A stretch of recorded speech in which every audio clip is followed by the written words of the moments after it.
plongez dans un univers de sagesse intemporelle, où les principes cosmiques s'entrelacent avec l'essence même de votre être.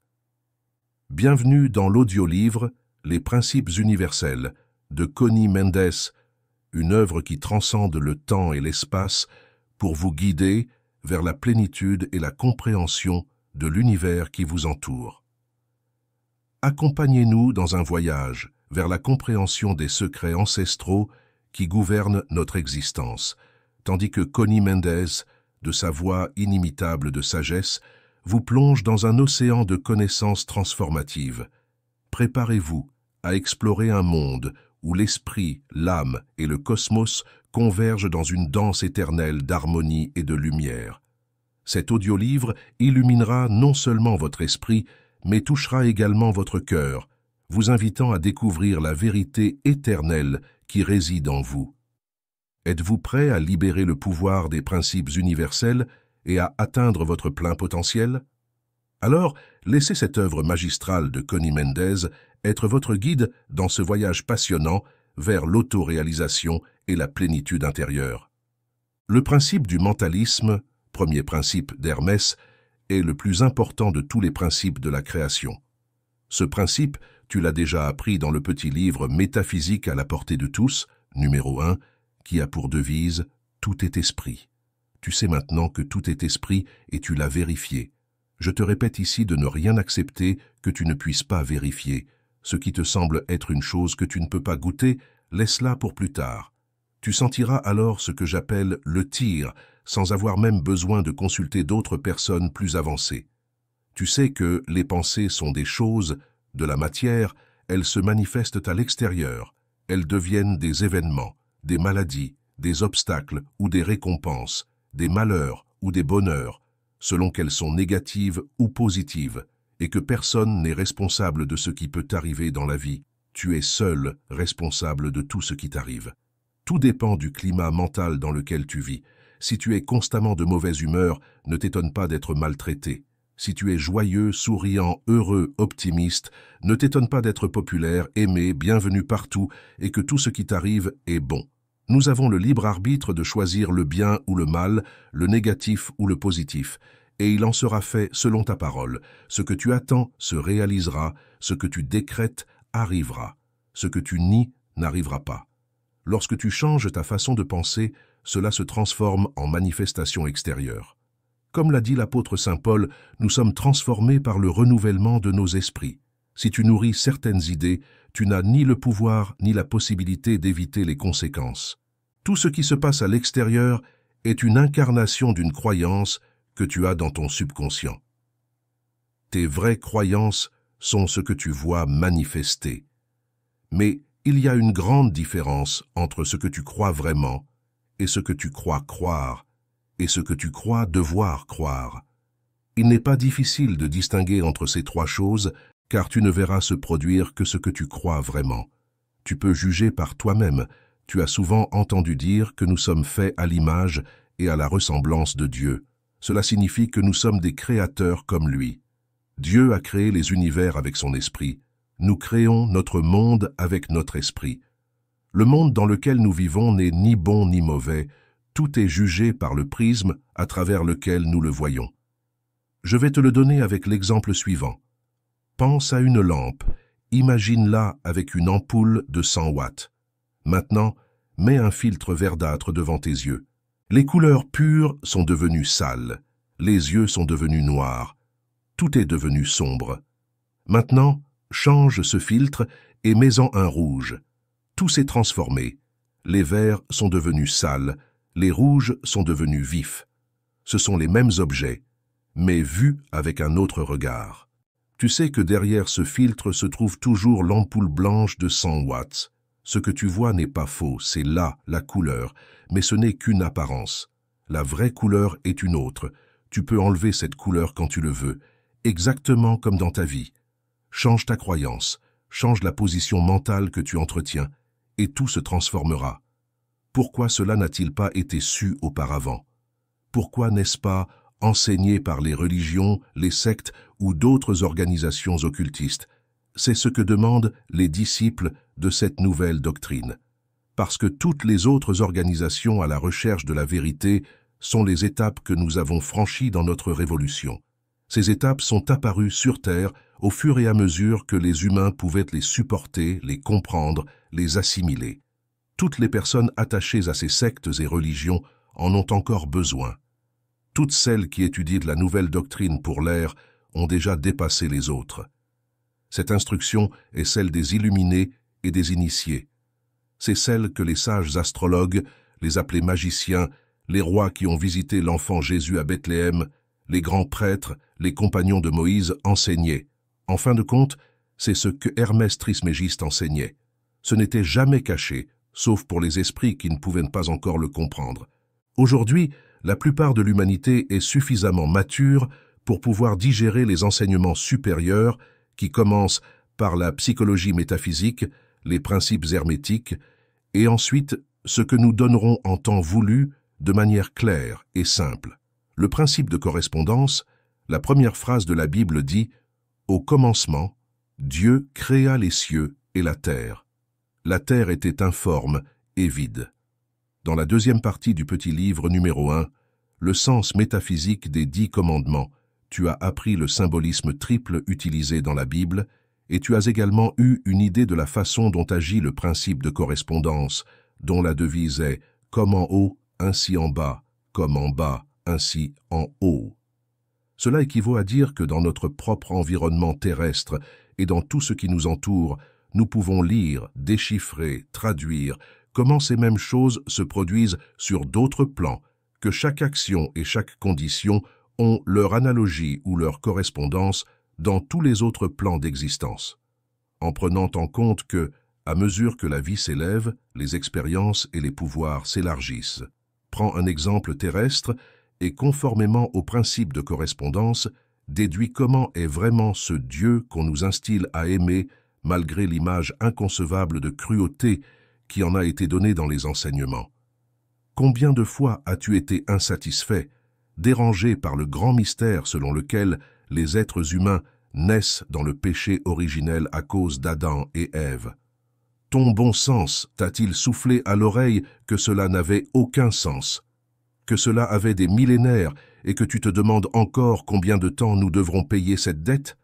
Ton bon sens ne t'a-t-il pas dit de te taire, simplement parce que tes ancêtres t'ont appris à ne pas remettre en question les mystères divins sous peine d'un terrible châtiment? Et face à l'autre grand mystère qui t'a toujours déconcerté, Dieu sait tout. Ne t'es-tu jamais demandé ce que cela signifiait vraiment? Que cela impliquait qu'avant même la naissance d'un enfant, Dieu sait s'il est voué à un enfer éternel? Avant même qu'il ne pose la question, quelqu'un t'a-t-il dit de te taire, que nous n'avons pas le droit de sonder les desseins de Dieu? Ton bon sens ne t'a-t-il pas dit que l'amour envers une telle image de cruauté n'était pas possible? Le bon sens, que certains ont qualifié de plus commun des sens, est l'expression de la sagesse divine dans notre plan humain. Tu l'as appris dans la deuxième partie.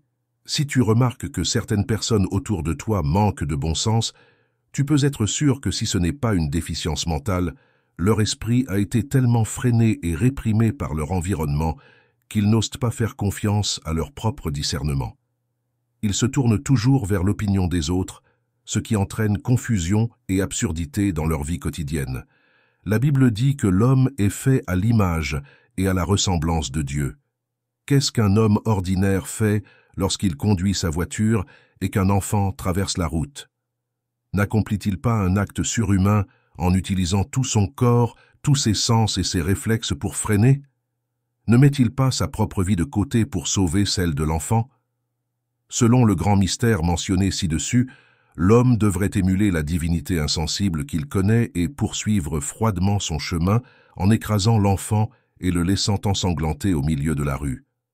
Car si l'homme, qui n'est qu'un atome dans la création, met tous ses modestes moyens au service d'un enfant inconnu, le Dieu infini, tout-puissant, notre Père, dont l'essence a formé cet homme, a des ressources infinies pour rédimer, protéger et sauver notre création. Voici comment appliquer dans la pratique le principe de correspondance qui dit « comme en haut, ainsi en bas, comme en bas, ainsi en haut ». En étudiant la monade, on atteint l'ange, a dit Hermès. Nous ne pouvons pas juger et apprécier exactement ce qu'est une condition de vie supérieure à celle que nous vivons. Un pauvre imagine la vie d'un riche et se dit que ce serait agréable d'avoir tout cela, mais il ne le vit pas et ne peut pas l'apprécier pleinement tant qu'il ne sera pas riche lui-même. Bien qu'il puisse anticiper le niveau en se basant sur ce qu'il ressent lorsqu'il obtient des satisfactions selon son niveau économique, la même chose se produit entre les plans ou dimensions. La fourmi vit dans la première dimension. Son esprit ne va pas au-delà de l'instinct. Elle ne peut ni calculer ni comprendre même la vie d'un homme. J'ai voulu en arriver là pour expliquer le terme conscience que nous utilisons tant en métaphysique. Lorsque nous parlons de conscience spirituelle, de conscience matérielle, de droit de conscience, etc. C'est l'état de progression ou de retard. C'est être conscient de quelque chose en ayant une pleine connaissance par le fait de l'expérimenter, soit dans la chair, soit dans l'esprit. Si la fourmi pouvait méditer sur l'homme et si on pouvait lui enseigner à appliquer le principe de correspondance, il faudrait lui dire, approximativement, qu'un homme est un être comme elle, qui construit sa maison comme elle, qui cherche de la nourriture comme elle, qui a son gouvernement comme elle, et des règles de bien vivre comme elle. Rien d'autre ne peut être saisi, car rien d'autre n'est entré dans son plan de conscience. Sur chaque plan, il y a des êtres avancés qui sont presque prêts à monter au plan de conscience suivant et qui entrevoient ou pressentent déjà des conditions supérieures. Parmi les animaux, il y a des chiens, des chevaux, etc., dont on dit qu'ils sont sur le point de parler. Parmi les hommes, émerge un Jésus, par exemple, qui descend pour revenir à un plan inférieur dans le but d'enseigner à avancer. Nous sommes déjà entre les plans, vivant et apprenant les conditions du plan mental auquel nous nous graduons. On dit que nous développons déjà la conscience spirituelle, c'est-à-dire que nous prenons conscience de choses insoupçonnées par la grande majorité qui vit dans la conscience matérielle. C'est pourquoi la grande majorité rejette l'idée que les soucoupes volantes pourraient en être des vaisseaux spatiaux, dirigés par des surhommes venus nous observer, tout comme nous nous arrêterions à observer un petit oiseau dans son nid, en train de couver ses œufs. Il nous observe, comme en bas, ainsi en haut. Principe de vibration. C'est le troisième principe hermétique, son credo est que tout est en mouvement, tout vibre. Commençons par penser à l'hélice d'un avion. Quand elle est immobile, nous voyons simplement deux pales de bois fixées à un axe. Mais dès qu'elles se mettent en mouvement, elles accélèrent et bientôt, nous ne voyons plus rien, elles deviennent transparentes. Ceci se produit très souvent, c'est pourquoi nous ne voyons pas les esprits désincarnés. Ils vivent parmi nous, mais dans une fréquence vibratoire, indifférente à celle de nos corps charnels. En revanche, l'immobilité d'un rocher qui se déplace également dans sa propre fréquence vibratoire est due à sa vibration excessivement lente. La pensée positive vibre à une fréquence très élevée, avec des couleurs vives et lumineuses, tandis que la pensée négative vibre lentement et ses couleurs sont ternes.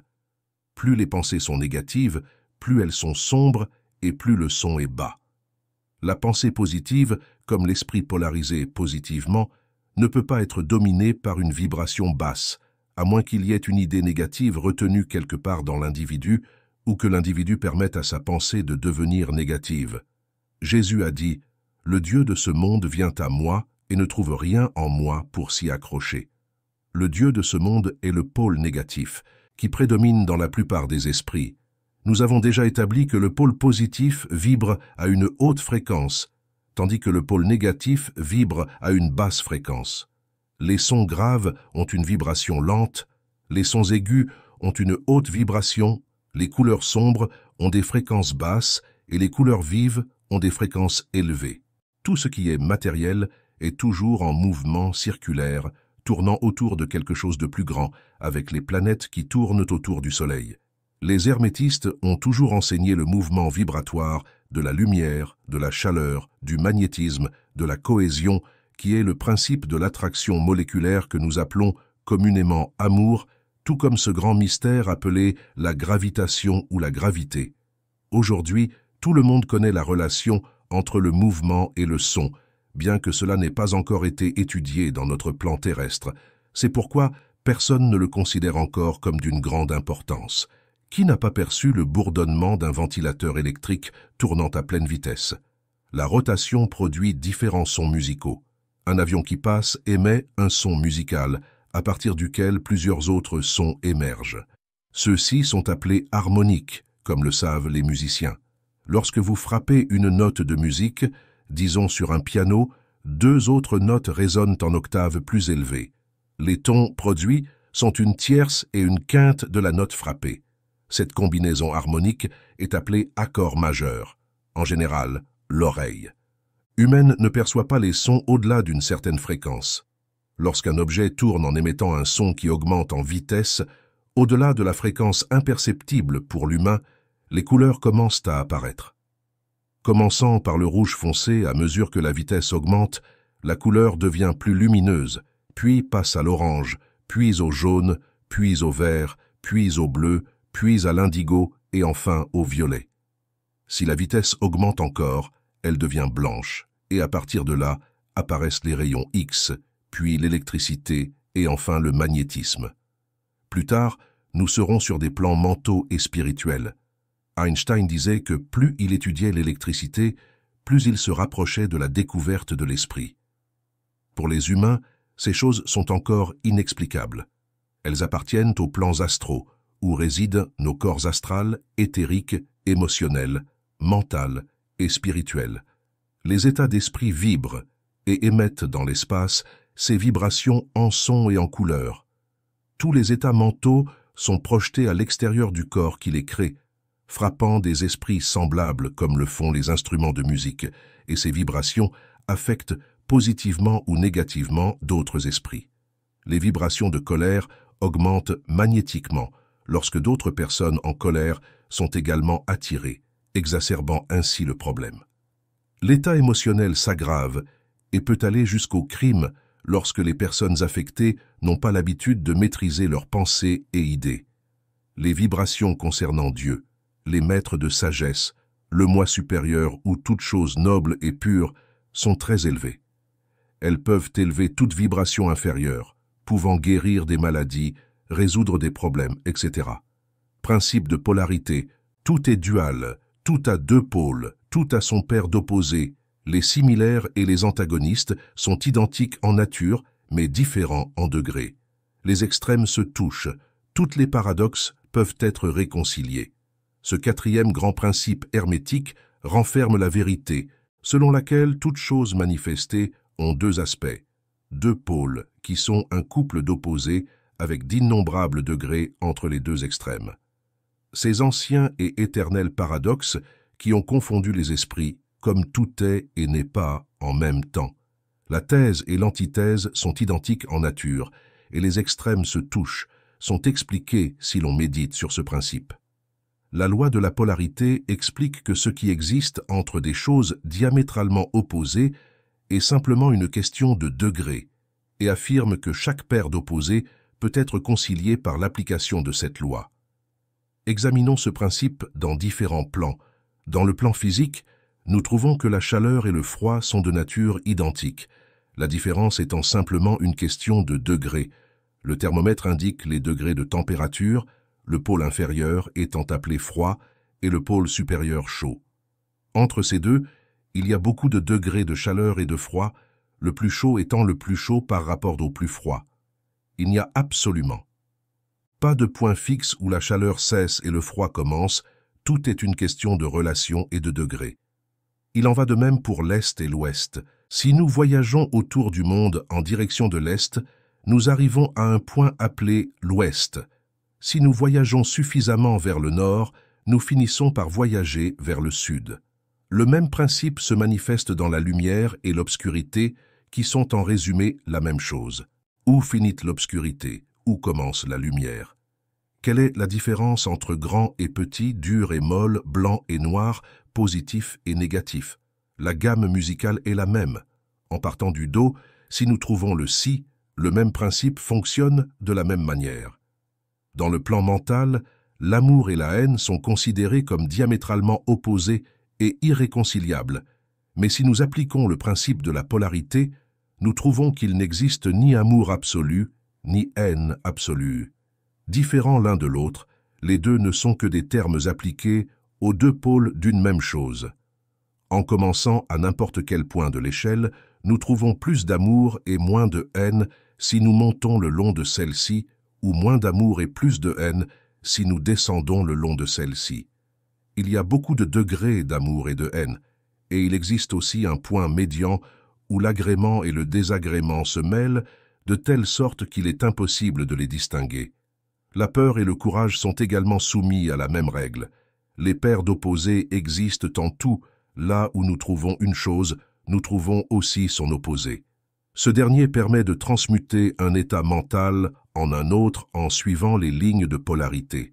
Les choses différentes ne peuvent pas se transmuter les unes les autres, mais celles de la même classe peuvent le faire. Par exemple, l'amour peut se transformer en haine et vice-versa. Le courage peut se transformer en peur et vice-versa. Les choses dures peuvent devenir molles, et ainsi de suite. La transmutation s'effectue toujours entre des choses de la même classe mais de degrés différents. En traitant un homme lâche, si ses vibrations mentales sont élevées le long de la ligne de peur, courage, il se remplira de courage et d'audace. Une fois que le principe de la polarité est compris, il est immédiatement évident que les changements mentaux que nous souhaitons voir chez nos ennemis, amis, enfants, employés, etc., sont possibles en appliquant la loi. C'est comme produire un glissement le long d'une échelle, à savoir qu'il ne s'agit pas de transmuter une chose en une autre complètement différente, mais de la réduire à un simple changement de degré de la même chose. Les états mentaux appartiennent à d'innombrables classes, chacune ayant son opposé, et le long de sa propre ligne, la transmutation est possible. L'esprit et la matière sont des pôles de la même chose, les états intermédiaires ou plans étant simplement une question de degré vibratoire. Ces deux pôles se classifient par leur degré vibratoire, c'est-à-dire leur fréquence, en positif et négatif. L'amour est positif, la haine est négative, la foi est positive, la peur est négative, l'activité est positive par rapport à l'inertie, la couleur blanche est positive contre le noir négatif, la vérité est positive tandis que le mensonge est négatif. La prospérité est positive, la carence est négative, le supérieur est positif, l'inférieur négatif. Nous devons nous rappeler que la tendance de la nature est en direction de l'activité dominante du pôle positif. En plus du changement de pôle de nos propres états mentaux par l'art de la polarisation, le phénomène de l'influence mentale dans ses multiples phases démontre que le principe peut s'étendre pour englober les influences mentales, c'est-à-dire que les états mentaux peuvent être produits par induction des autres. Il est donc possible de polariser un environnement, une situation, la plupart des résultats obtenus par les traitements mentaux en appliquant ce principe.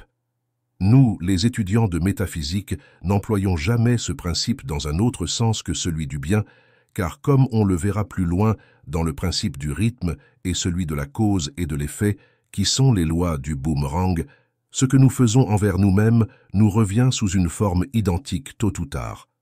La pratique de ce principe nous permet de mieux comprendre nos propres états mentaux ainsi que ceux des autres et nous assure que ces états sont purement une question de degré, pouvant élever les vibrations inférieures à volonté en changeant la polarité et en nous rendant maîtres de ces degrés au lieu de leurs esclaves. Cette loi nous permet d'aider intelligemment les autres en polarisant les situations. Par exemple, en saluant, reconnaissant et éveillant le Christ en nos semblables. C'est simplement en se rappelant que le moi supérieur, le moi suit la vérité du prochain et la perfection. Dans le langage de la nouvelle ère, cela s'appelle le concept immaculé. Plus vous pratiquez cette pratique, plus vous oubliez les défauts que vous avez vus ou que vous voyez chez les autres. Viendra un moment où cela ne vous affectera plus du tout, car vous vous sentirez parfaitement en sécurité dans le fait que ce prochain et frère ne manifeste qu'un mensonge, que vous élevez vos vibrations vers le positif, en connaissant sa vérité. Les fréquences vibratoires d'un métaphysicien formé parviennent souvent à transformer un environnement où il pénètre simplement par sa présence. Juste en regardant ses yeux, son sourire, sa paix et sa joie, il polarise les états mentaux avec quelques mots positifs, transmute les concepts négatifs dominants dans l'ambiance car ils changent l'humeur des présents, ils se remplissent d'espoir là où ils étaient désespérés auparavant. Dans ce sens, le pouvoir de Jésus était si grand quand, voyant guérir les malades à son passage, il leur disait « Ne pêche plus ». Le degré de réalisation que l'étudiant, le pratiquant, a en reconnaissant le concept immaculé chez les autres, malgré ou malgré l'apparence qu'il manifeste, guérit complètement ou améliore la condition, tout dépend de sa propre foi. Rappelez-vous que la foi est connaissance. Le métaphysicien sait que la maladie est une apparence produite par une forme mentale, création de l'individu. C'est l'ignorance et la crédulité. Il sait que la vérité éternelle est la vie. Il sait que la maladie se manifeste parce que ce frère croit en la réalité de la forme mentale qu'il a créée. L'Évangile dit qu'il est ensorcelé par sa propre création. Disons que c'est la croyance en la permanence de sa propre création qu'il vit selon le principe que nous étudions. Nous savons déjà qu'il est possible de polariser, de transmuter sa propre création en faisant glisser l'esprit vers le haut, le long de la ligne positive, en pensant à la santé et à la vie. La vie est vie, elle ne peut pas devenir la mort. On peut penser à la mort et la produire, mais en pensant à la vie, on transmute la mort en vie. La vie est indestructible, il est prévu qu'elle-même, sans les esprits humains, ne lui barre pas le passage avec leurs fausses croyances. Contre ce que vous choisissez, personne d'autre que vous-même ne peut le faire. Si vous préférez vous placer dans le pôle négatif, vous aurez tout ce qui lui appartient. Si vous préférez le pôle positif, vous aurez tout ce qui lui appartient. Au pôle positif appartient le sourire. Au pôle négatif appartient le froncement de sourcils. Si vous voulez changer le pôle en pleine manifestation négative, souriez, déclarez le bien présent dans la manifestation, bénissez-le et ajoutez « Je veux le voir ». C'est tout. Vous verrez le noir se transformer en blanc, le triste en joyeux, le mal en bien. Essayez-le, polarisez toutes les situations qui se présentent à vous, tous les environnements dans lesquels vous pénétrez, tous les êtres qui vous parlent, et vous les entendrez s'exclamer « Mais je me sens si bien ». Polarisez vos enfants, vos amis, vos employés, vos élèves, et vous serez ce que Jésus a appelé le sel de la terre. Le non désirable se transforme en changeant sa polarité. Si vous-même ne savez pas le faire rapidement, faites-le progressivement, de degré en degré, de condition en condition, de pôle en pôle, de vibration en vibration. D'abord, vous devez acquérir l'art de changer votre propre polarité pour pouvoir ensuite changer celle des autres, en apportant le bien avec vous, de même que vous pouvez transformer la polarité des autres en apportant le bien avec vous. On peut donc emmener le négatif où l'on va. Ce sont les prétendus ponts, ils sont toujours polarisés sur le pôle négatif et l'emmènent partout. Pour maîtriser l'art de la polarisation, il faut le pratiquer comme tout ce que vous voulez maîtriser. Le principe de polarité est la vérité. Les résultats dépendent de la pratique que l'étudiant effectue. La loi du rythme, tout coule et reflue, tout a ses périodes d'avancement et de recul, tout monte et descend, tout se déplace comme un pendule. La mesure de son mouvement vers la droite est la même que celle de son mouvement vers la gauche, le rythme et la compensation. Ce principe renferme la vérité selon laquelle tout se manifeste dans un mouvement aller-retour déterminé, dans tout se manifeste une oscillation moyenne, un flux et un reflux, un mouvement similaire à celui d'un pendule d'un pôle à l'autre, selon le principe de polarité avec lequel le rythme est étroitement lié. Le rythme se manifeste entre les deux. Parler de tout cela ne signifie pas que l'oscillation rythmique va jusqu'aux extrêmes de chaque pôle, car cela arrive très rarement, et il est très difficile d'établir les opposés polaires extrêmes dans la plupart des cas. Mais l'oscillation se produit d'abord vers un pôle, puis vers un autre. Il y a toujours une oscillation, une avancée et un recul, une élévation et une chute, se manifestant dans toutes choses et phénomènes de l'univers. Cette loi régit tout, soleil, monde, esprit, énergie, esprit, matière, animaux, végétaux, etc. Nous le voyons dans l'histoire de la vie, dans toutes les choses, dans les élévations et les chutes des nations, c'est-à-dire que dans tous les deux ce principe est en fonction, sur le plan spirituel par exemple, il y a toujours une émanation suivie d'une absorption. Nous émanons de Dieu. Nous naissons, descendons dans la conscience matérielle, puis mourons comme absorbés dans la conscience spirituelle. C'est notre grand rythme, c'est une évolution rythmique ascendante dans notre naissance et notre mort, c'est la respiration et l'aspiration de Brahman. Selon les Brahmanes, les univers se créent, atteignent le point le plus bas de la matérialité, puis commence l'oscillation de retour. Les soleils naissent, atteignent le sommet de leur puissance, et le processus de régression commence, et après d'innombrables ères, ils deviennent de grandes masses de matière, attendant une autre impulsion qui les mène à un autre nouveau cycle de vie solaire. Ce sont les grands rythmes, mais le principe est visible en tout, ainsi que dans les grands mouvements philosophiques créés de toutes sortes. Les gouvernements politiques de rotation naissent, grandissent, atteignent la maturité, déclinent, meurent seulement pour renaître encore et encore. Tout se répète encore et encore, comme le battement cardiaque qui est le rythme le plus petit que nous pouvons voir ou ressentir, le jour et la nuit, les saisons. Rien n'est au repos, tout a son propre rythme. Nous le voyons aussi dans toutes les phases de l'activité humaine, les marées de la vie montant et descendant selon la loi. Et ainsi, nous voyons que nous commençons quelque chose avec un grand enthousiasme, que nous ne savons pas quand ni pourquoi cela décline, puis revient, et ainsi, ce principe nous guide, car comme toute loi, elle est immuable, elle est toujours respectée, mais en l'étudiant, en la connaissant et en sachant qu'elle est. Toujours active, on apprend à l'utiliser, tout comme nous le faisons avec la loi du matérialisme, ou la cause et l'effet, ou la polarité, c'est-à-dire que ces lois ne sont ni bonnes ni mauvaises, elles garantissent simplement le fonctionnement harmonieux de l'univers, et c'est notre connaissance et notre utilisation qui les rendent bonnes ou mauvaises pour chacun. En ce sens, par exemple, nous savons que nous ne pouvons pas annuler le principe du rythme, mais nous ne pouvons pas non plus permettre, une fois connu, qu'il joue avec nous et nous emmène d'ici à là comme un brin de paille, mais nous apprenons à éluder ses effets jusqu'à un certain degré, un degré qui dépend de la maîtrise que l'on a de ce principe. Nous apprenons à l'utiliser au lieu d'être utilisés par lui, nous apprenons à polariser nous-mêmes au point où nous voulons rester, et nous nous élevons au-dessus de l'oscillation pendulaire.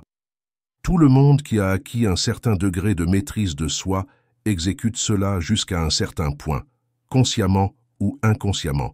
Le maître le fait consciemment, et par la maîtrise de la loi, atteint un degré d'équilibre, de stabilité et de fermeté mentale presque impossible à concevoir pour la plupart, qui vont et viennent dans un mouvement ondulatoire continu, toujours poussé par leur propre rythme. Nous savons qu'il y a deux plans de manifestation des phénomènes mentaux ou deux plans de conscience, un supérieur et un inférieur. Donc, si nous nous élevons au plan supérieur, nous échappons à l'oscillation pendulaire et celle-ci ne se manifeste que dans le plan inférieur. En d'autres termes, l'oscillation du pendule se produit dans l'inconscient et notre conscience n'est donc pas affectée. Nous appelons cela la neutralisation. Son fonctionnement consiste à élever le moi au-dessus des vibrations du plan inconscient de l'activité mentale, de sorte que l'oscillation négative du pendule ne se manifeste pas dans la conscience et que l'on n'en soit pas affecté. C'est comme se placer au-dessus d'une chose et la laisser passer en dessous. Celui qui connaît et pratique la loi se polarise lui-même sur le pôle requis et, par un procédé similaire à refuser ou nier de participer à l'oscillation rétrograde, reste en position et permet au pendule de osciller vers l'arrière dans l'inconscient. La loi de cause à effet, l'esprit est un moteur. Les pensées sont une force ou une énergie générée par l'esprit. Cette énergie sort de notre esprit en vibration, en onde, qui, par la loi du rythme, revient vers nous en nous apportant le futur que nous avons semé. Je viens de vous dire que le futur est analogue à ce que nous avons semé, c'est-à-dire que si vous faites du bien à quelqu'un ou si vous parlez bien de quelqu'un, ces paroles ou cet acte émettent des vibrations de couleur. Cette couleur attire des vibrations de même couleur et vous les renvoie, augmentant le bien que vous avez fait. Des choses belles, des choses miraculeuses vous arrivent et vous dites « Quelle coïncidence! Regardez ce qui s'est passé ce matin, c'est merveilleux !» Il n'y a pas de coïncidence, elles ne peuvent pas exister, car il n'y a pas de loi du hasard. Il n'y a que des lois exactes, appelées principes, car elles sont immuables. Le principe de la polarité fixe ce que vous faites et dites dans l'un des deux pôles, positif ou négatif, c'est-à-dire que ce que vous pensez, dites ou faites est positif ou négatif. Il n'y a pas de troisième pôle. Si vous pensez ou parlez mal de quelqu'un, c'est négatif, vous l'avez semé dans le pôle négatif. Il en sort de couleur grise ou noire, selon la quantité de mal qu'il contient. Il ramasse en chemin une quantité d'énergie de la même couleur et vous la renvoie, augmentant en force. Un choc vous arrive, un accident. Ce sera toujours quelque chose de désagréable. Voilà donc l'explication de ce qui vous arrive. Si vous critiquez, vous serez critiqué. Si vous faites du mal à quelqu'un ou quelque chose, vous serez blessé ou quelque chose de vous subira un dommage. Si vous êtes injuste, dur, cette injustice vous reviendra, de même que cette dureté. Les causes que vous semez doivent donner leurs fruits en effet avant que vous ne soyez libérés. Si vous semez des discordes, vous devez récolter des discordes. Si vous semez la bonté, l'amour, l'aide, vous devez récolter la bonté, l'amour ou l'aide. Ce que vous semez doit être constructif ou destructif. Vous verrez cela revenir. Comment les gens peuvent-ils continuer à croire qu'ils peuvent impunément être cruels, calomniateurs, de mauvaise humeur, violents, mesquins, et espérer avoir la santé, l'amour, la fortune, le bonheur, c'est-à-dire toutes les bonnes choses de la vie, s'ils ne sèment que de mauvaises choses? Le monde entier passe son temps à envoyer de la haine, de l'égoïsme, des disputes, des querelles, et récolte en retour la récolte de ces disputes, du chaos, des guerres et des ennuis de toutes sortes. On ne peut pas toujours rendre la récolte immédiatement. La planète Terre a une énorme quantité de dettes accumulées de partout dans le monde, et elle se décharge là où elle le peut, en tempêtes, cyclones, tremblements de terre, catastrophes marines, éboulements, inondations, éruptions volcaniques, etc.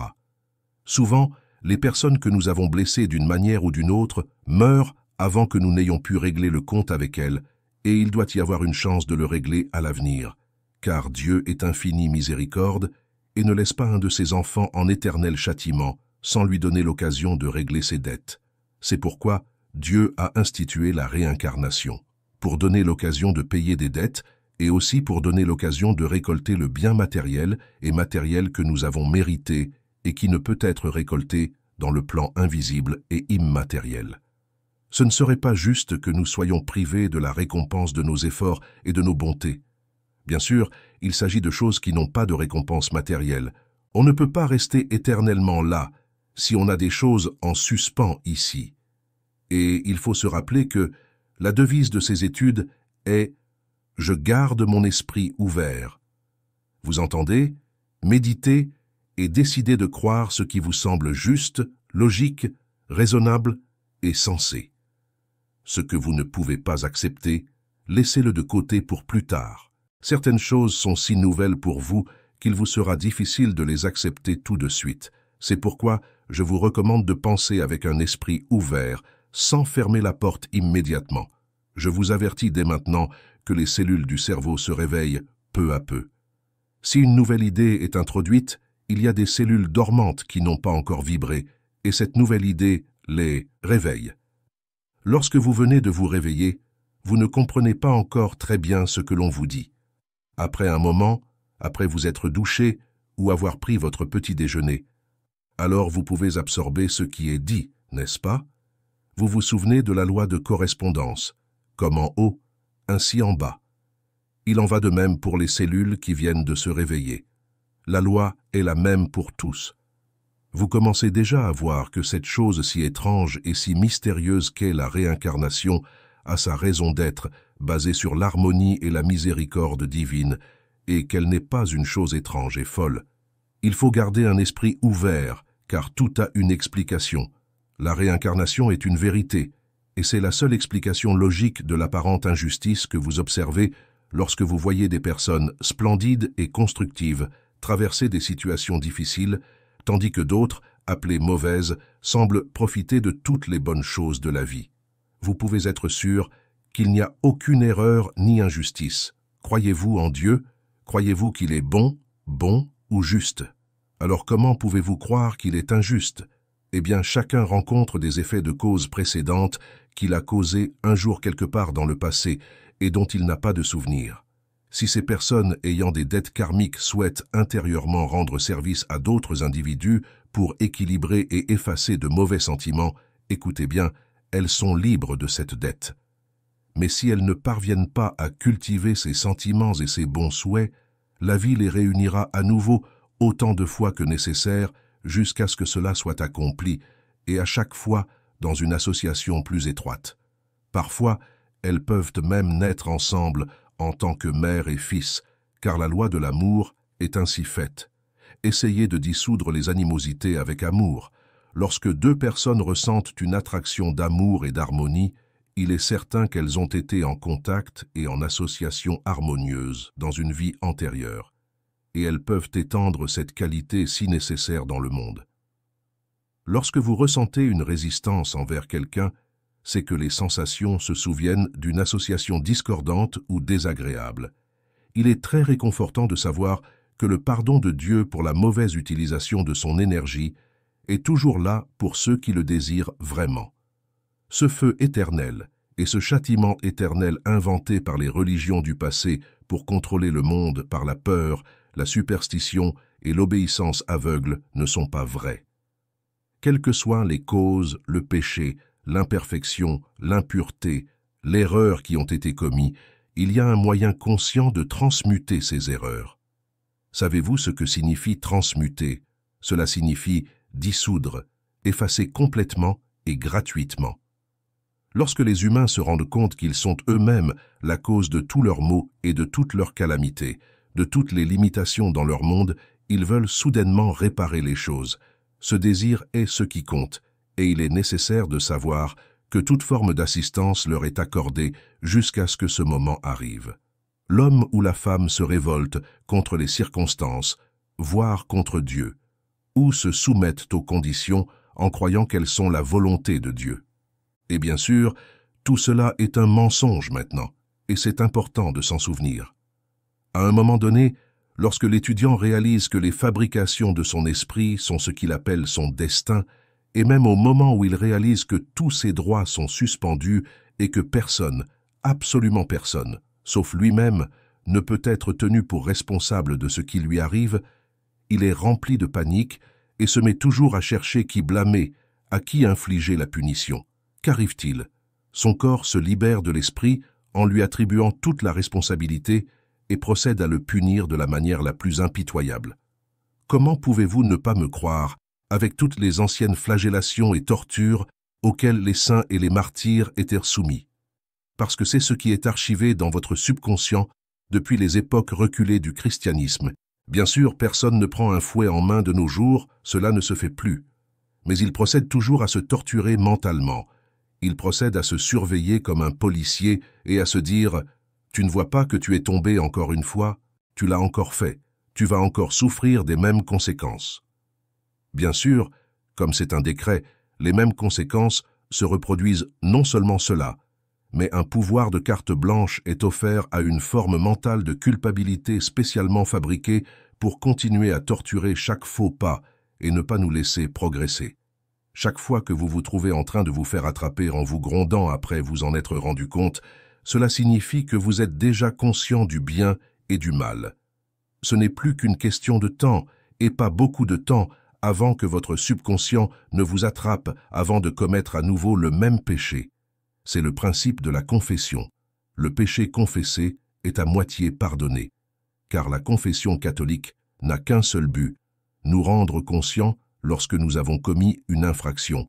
Le pardon du prêtre est nominal.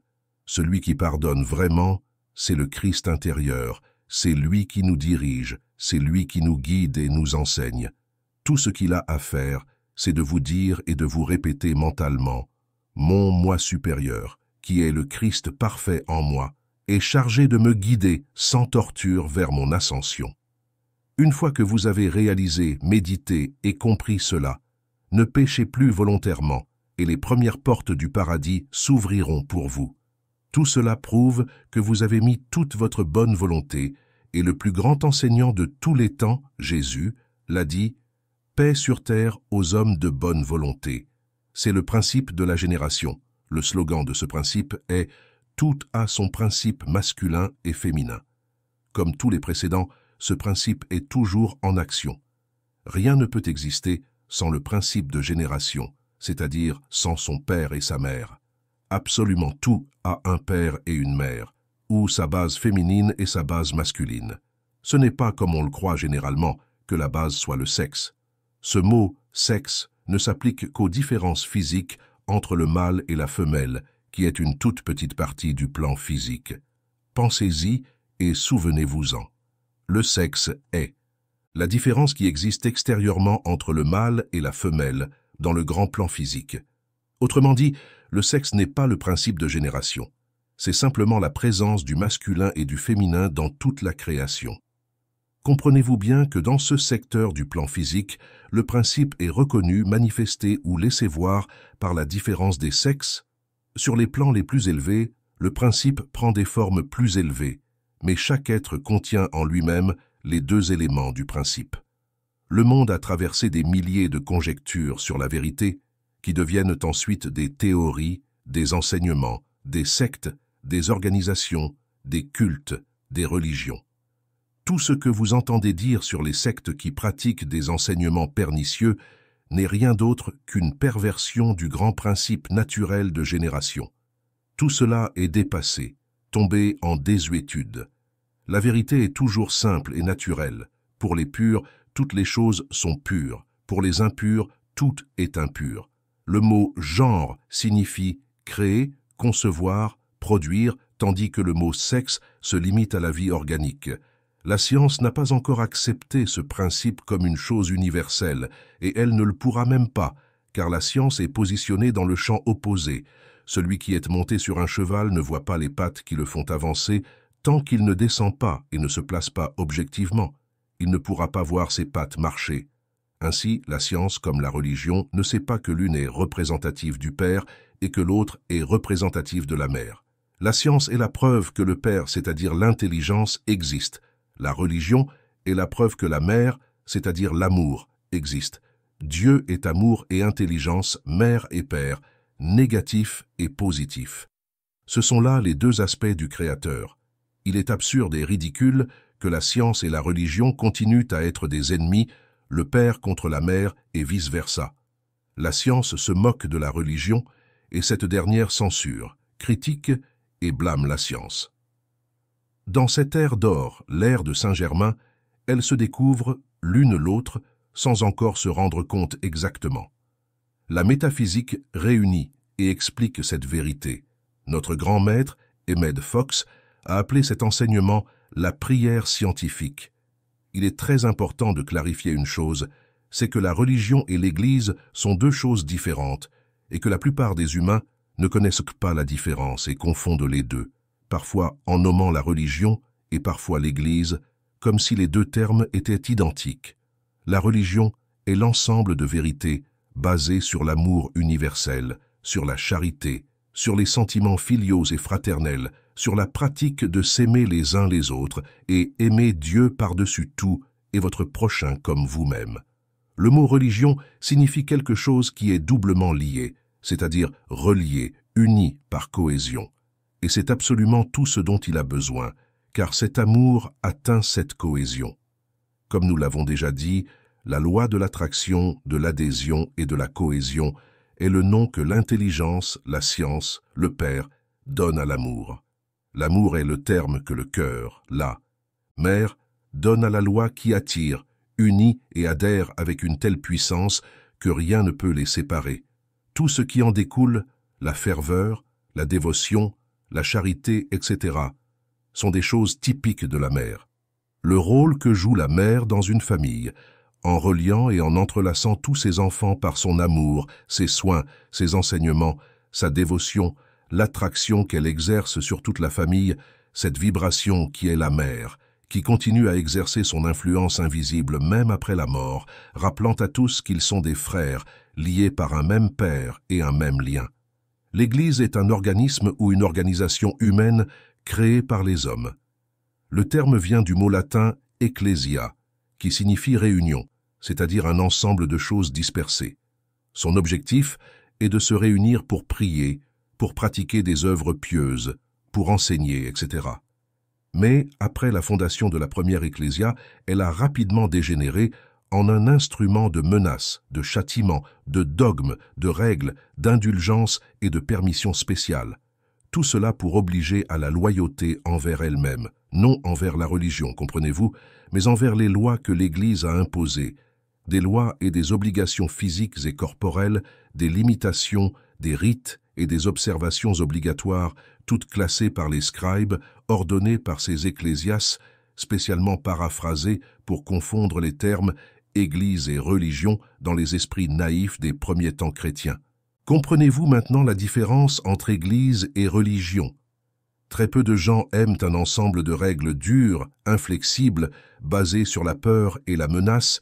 Même ceux qui semblent être attachés à l'Église ne font que feindre, se sentant menacés, mais dans leur vie privée, surtout dans leurs idées et leurs sentiments, ils agissent de manière totalement opposée.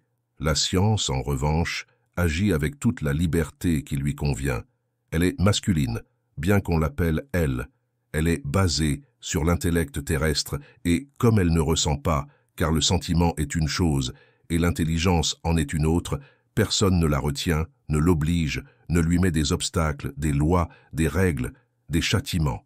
La seule chose qu'on lui impose, c'est de ne pas tuer l'être humain, et elle essaie de le sauver à tout prix. Même si on lui permet de tuer les animaux, chose si répréhensible, car ceux-ci appartiennent à l'évolution appelée élémentaux, qui sont nos frères avec les mêmes droits à vivre que nous.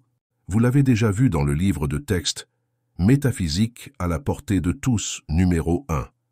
La science, dépourvue de sentiments, a découpé des corps à la recherche de ce qu'elle entend nommer l'âme, et ne la trouvant pas dans la matière de chair et d'os, elle nie son existence et s'écrase en niant l'existence de Dieu.